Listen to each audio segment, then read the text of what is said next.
The day was surrendering to twilight as John Wilkins stepped into the warm embrace of Peg's diner. A mild orange glow spilled from the windows, casting long shadows on the unmarked road of Cape Coral, Florida.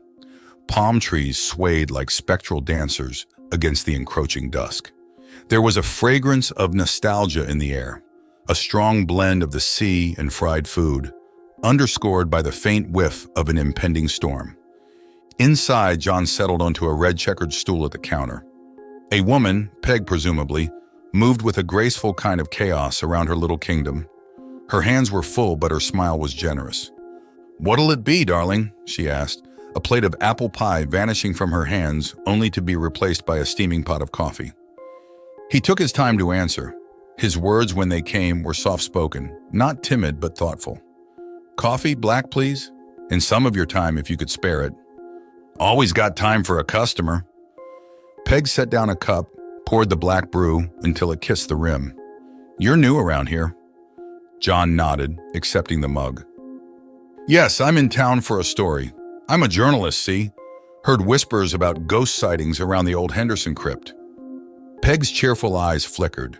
The diner hummed with the quiet symphony of clinking cutlery and subdued conversations. A solitary figure in a shadowed booth seemed to still at John's words. "Henderson crypt, eh?" Peg chewed on her lip. "Used to be a respectable place. Now, just a playground for ghosts, as folks say." John's eyes, like dark pools of intrigue, took in the diner's patrons. The young lovers huddled in the corner, the old fisherman trading tales of the sea, and the shadowed figure who had returned to nursing his drink. Each person, each conversation, a puzzle piece to this cryptic ghost story. His thoughts strayed to the battle within him. He was a quiet storm of ambition and fear. His history with bipolar disorder was a tempest he had learned to navigate, and it was the silent cadence of his existence that often came to his aid in uncanny situations like this. The desire for revenge, a profound driving force rooted in his past, had brought him to this case. He'd run from his past long enough. His demons, he realized, weren't just in his mind, but also lurking in the corners of crypts like Henderson's. A chill coursed through him, bringing a grim smile to his face. He hadn't chosen this journey, it seemed, as much as it had chosen him. Sightings began a couple of months ago, started with just a flicker here and there, then full-blown apparitions. Peg's words cut through his reverie. "Don't know what those spirits want, but they're sure making us locals antsy." He thanked Peg and retreated to his notepad, jotting down every fragment of information. As he immersed himself in his notes, he failed to notice the man from the shadowy booth rise and leave, casting one last lingering glance his way. Under the veil of an obsidian sky, pricked with winking stars, the Henderson family crypt loomed, nestled in a forgotten nook of Cape Coral. Its stone visage stood solemn and impenetrable, the darkened entrance sucking in the frail moonlight, hinting at mysteries untold. John's car, a steady old Buick, hummed to a stop at the rusted iron gate. His heart mirrored the rhythm of the cicadas, steady yet pulsating with anticipation. He stepped out, the gravel crunching under his boots resonating through the silence of the night. The air hung heavy with the scent of moss and decay, an olfactory testament to the crypt's age. The twisted tendrils of Spanish moss draping the crypt seemed to quiver in the breeze, as if trying to divulge whispered secrets. In the distance, the sea murmured an endless litany of forgotten tales. As he moved closer, the crypt's dark mouth seemed to grow, its emptiness swallowing the scarce light. He felt it before he saw it, an inexplicable chill that stroked his skin, like spectral fingertips making him shudder. "Is anybody there?" His voice, a mere whisper in the wind, bounced off the cold stone walls before dissolving into the eerie stillness. It was then that he felt it, an ethereal murmur, a brush against reality. A shadow darted in the periphery of his vision, a flicker of something that should not be but was. Yet when he turned, he found nothing but the lingering taste of cosmic fear. His grip tightened around his notebook, his bulwark against the bizarre. This ethereal encounter, though elusive, was a precious piece of his cryptic jigsaw. His heart pounded in rhythm with his racing thoughts. The taste of revenge, potent and compelling, surged within him. This was merely the prelude, he realized, the eerie overture to a symphony of cosmic horror yet to unfold. The crypt, with its dancing shadows and spectral whispers, beckoned him into its dark embrace. He stepped in, the yawning void swallowing him whole, his presence a mere ripple in the cosmic ocean. Cape Coral at dawn was a town caught between dreams and reality, a canvas where the sun's first hues collided with the receding night's melancholy.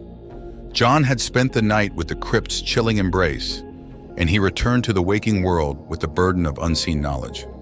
As the days unfurled like the pages of a book, he uncovered unsettling truths about the Henderson family, piecing together a sinister tapestry through whispered tales and hushed archives. Each revelation was a thread woven into the intricate pattern of his investigation. A library visit brought forth old newspaper clippings, an affluent family's scandalous fall from grace, an inexplicable string of tragedies that struck like a curse, a legacy steeped in shadow and rumor. The Henderson name, once associated with prosperity and prestige, had become a synonym for dread. Dialogue with Old Town folk enriched his knowledge further. Huddled in dimly lit corners of taverns, they whispered about the Hendersons' unnatural obsession with the celestial, the family's patriarch dabbling in forgotten lore, and the night when all lights in the Henderson mansion died out, marking the family's cryptic end. The apparitions, no longer sporadic, played a spectral symphony in John's periphery. Shadows took on ominous forms, whispers carried menacing echoes. The very air around him thrummed with otherworldly energy.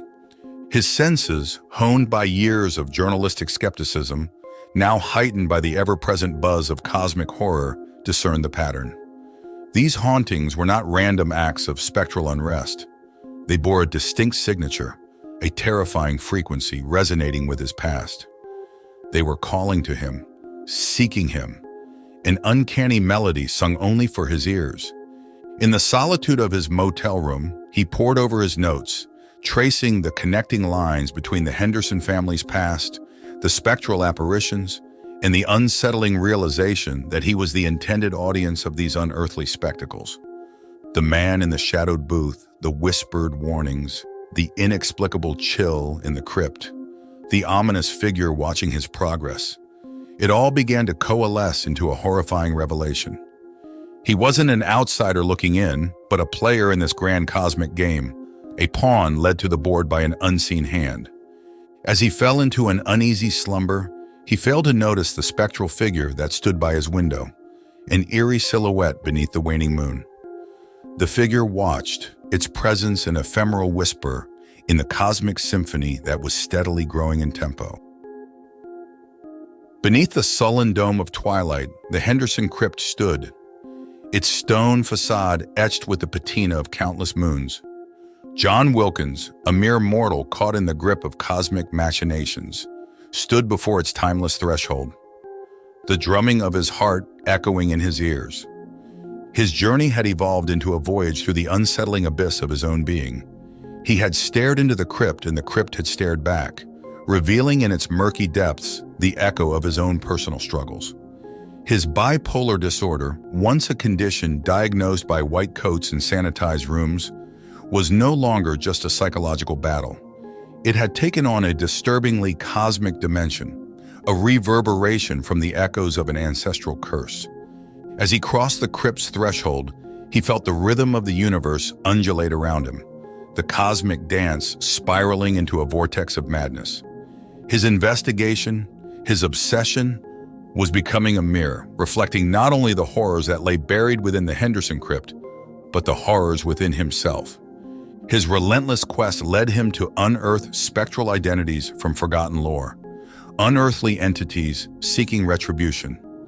These entities were not merely apparitions. They were spectral antagonists drawn from the nebulous realms beyond human comprehension. The intricate tapestry of the Hendersons' fall, the crypt's spectral whispers, the tantalizingly elusive apparitions, his personal demons, they were all converging into a single, horrifying narrative. The cosmic enigma he sought to unravel was not simply a ghost story, but a dissonant symphony echoing across space and time, its notes composed for him and him alone. Under the looming specter of this revelation, John was a ship lost in a cosmic storm. He was not the hunter, but the hunted, as the cosmic horror he sought was now seeking him. His past trauma, his present investigation, his mental struggles were all but intricate pieces of an inscrutable cosmic puzzle. As he stepped back into the embrace of the night, a chilling thought echoed in his mind. He was a pawn in an ancient celestial game of chess, and the game was far from over. As the sun slipped beneath the horizon, painting the sky with streaks of haunting crimson, the shadows around him lengthened. His world had become an oscillation between the unreal and the absurd, the boundaries blurring with each passing day. His connection to the cosmic horror was no longer a mere speculation. It was a grotesque revelation that twisted his perception of reality. The spectral figures that had been mere flickers in his periphery now stood in stark clarity, their ethereal presence a constant reminder of the surreal voyage he was on. His journey into the depths of the Henderson crypt had spiraled into a voyage into the recesses of his psyche, the haunting melody of the crypt now a dissonant symphony in his mind. The duel with his own mental disorder was a mere prelude to this cosmic opera, a shadow play preceding the grand performance. In the echo of the crypt's chilling silence, he found himself at the epicenter of the vortex, the whirlpool of cosmic horror revolving around him. He stood alone against a phalanx of specters from the Henderson lineage, their luminous eyes a challenge and a threat. "I am not your pawn," he declared, his voice reverberating against the crypt's oppressive darkness. His bipolar disorder, his personal battles, they were his to fight. His spirit, though battered and bruised, refused to bow to the cosmic horror that sought to dominate him. The crypt's chilling silence deepened, the spectral watchers seemingly taken aback by his defiance. But the respite was brief, a momentary pause in the relentless symphony of cosmic horror. With a surge of courage, he retreated from the crypt. He fled from the Spectral Guardians, his flight an act of rebellion against the cosmic forces. His Buick roared to life, propelling him away from the crypt, away from the spectral watchers, away from the vortex of madness. Yet as he glanced into the rearview mirror, his heart skipped a beat. The spectral figures stood at the crypt's threshold, their ethereal gaze following his retreat. His escape was not a victory, but a temporary reprieve. The cosmic horror, though momentarily thwarted, remained an unresolved melody, a haunting whisper that would continue to echo in his existence. Thank you for tuning in. If you enjoyed our content, show your support with a like and subscribe, and stay notified by hitting the bell icon. Expect more cosmic horror from Eldritch Tales Factory, and feel free to explore our other stories. See you in the next video.